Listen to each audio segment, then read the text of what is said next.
C'est-à-dire, bon, ce que j'appelle cycle défensif, c'est le fait que les luttes des années 70 sont offensives.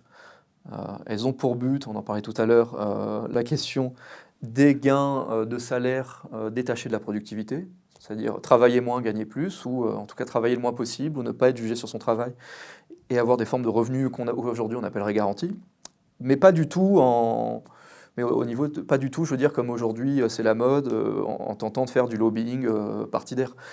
C'est-à-dire vraiment avec des luttes de base très fortes, aux besoins très violentes, voilà, à un niveau ouvrier, à un niveau usinier. Donc voilà, il y a cette inscription dans un cycle défensif dont je pense les Gilets jaunes étaient une manifestation, non pas événementielle, c'est-à-dire qu'ils ne répondaient pas du tout. Alors si, il y avait la question de, je dis une bêtise, il y avait la question de la taxe sur Oui, l'essence. oui, Mais finalement, ça a pris un ça a tour pris une beaucoup ampleur. plus large que la question de la taxe sur le carburant. Et finalement, c'était une sorte de réponse défensive à toutes les défaites des 40 dernières années et à tout le compromis sur l'État-providence.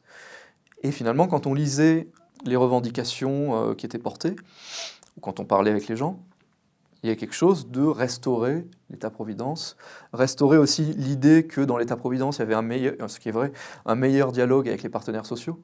Donc là, du coup, vu qu'il n'y a plus vraiment de partenaires sociaux adéquats, donc ça passait par le RIC, c'est-à-dire ce seraient les citoyens, entre guillemets, qui deviennent des partenaires sociaux.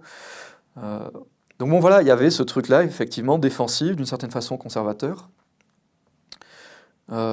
qui avait à voir avec la sédimentation, enfin, je veux dire, l'abandon d'une culture de gauche offensive depuis 40 ans.